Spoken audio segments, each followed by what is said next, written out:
You are crying. Stop it. Want tissues? I can go get some. Go away. Who's crying? I'm just thinking about how to take down Rich. Sometimes JRPGs can be held back by a lack of focus. When it comes to the ArrowWiz developed JRPG Mato Anomalies, there clearly was love poured into this experience. However, as an adventure, dungeon crawler, JRPG visual novel with some deck builder elements, players have a lot to wrap their heads around. The design is there, but the focus is not, making this one experience that doesn't quite nail any of its features outside of a rather impressive battle system and character design. Before we get into the review, we'd like to thank our Patreon supporters for making this possible. Please take a second to check out patreon.com/noisypixel to support independent game journalism. I got word that Rich was hiding a secret here.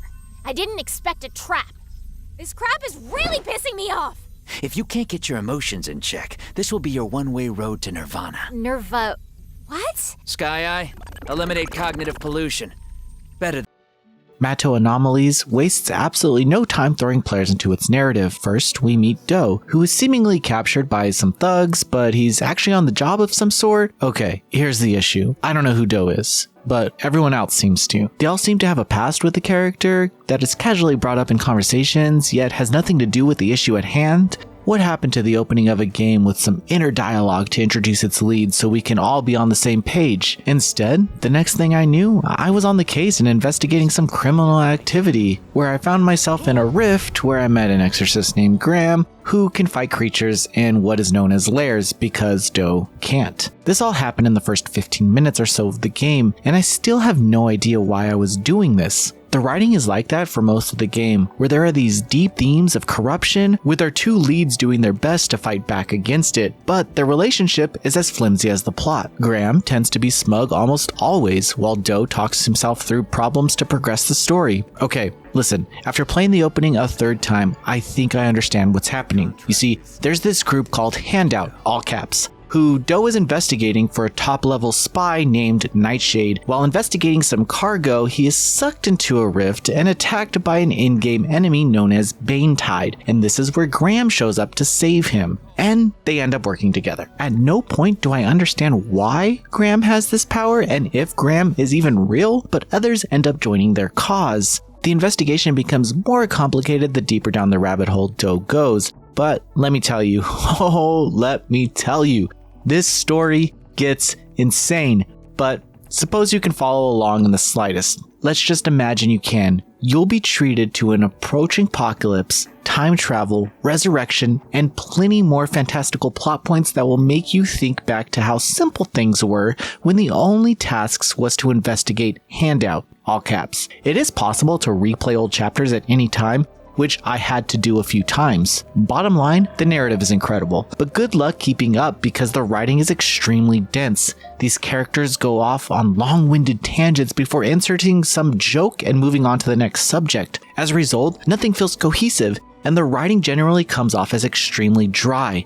There is a ton of work put into crafting this godly story of every fantasy element into one game, but your guess is as good as mine why Do just doesn't move to a new city. Gameplay highlights a bit more of Mato Anomalies' qualities. Players can explore a city and take on side quests that make things more confusing. The game is separated into exploring the city as Do and lair dungeons as Graham. The city is connected by subways and gets pretty big in the later chapters. There are NPCs you can talk to, even though I don't suggest it because you need to stay focused on the story. But the city does look alive. It has a really great design and surprised me with its many locations, regardless if there's no real reason to explore. Just go to the mission destination and progress the narrative. The lairs are actually where the gameplay gets exciting. This is likely the coolest part, thanks to the clever dungeon themes and battle system. Throughout the game, you'll add new party members to your team who can fight against the Banetide. Each has some elemental property used to take advantage of enemy weakness. However, don't let the persona-like appeal fool you. There are no staggered or downed enemies here for finding their weaknesses. Regardless,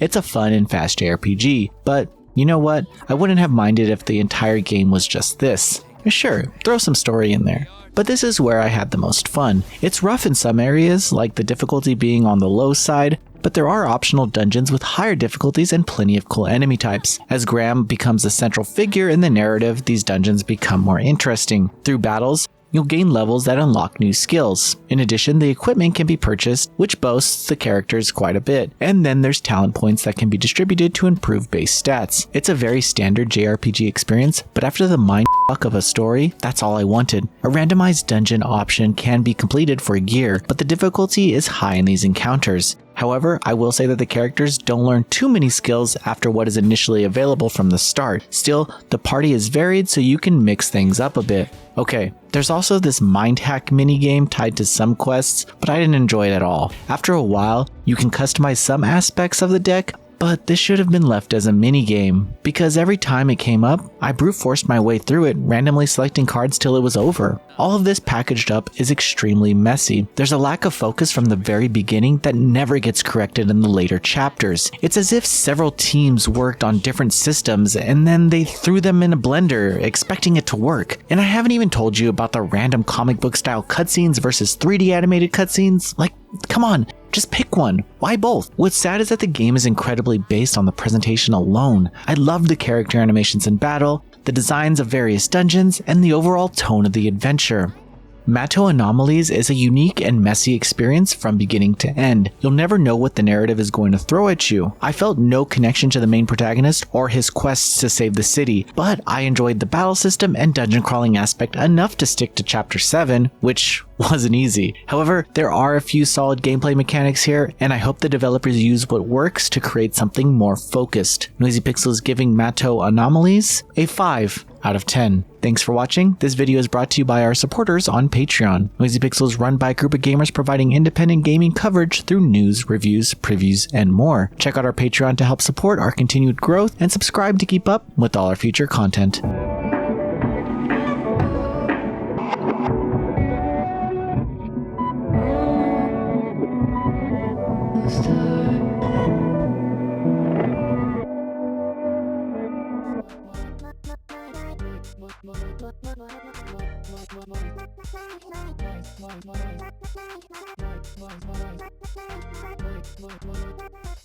Noisy Pixel.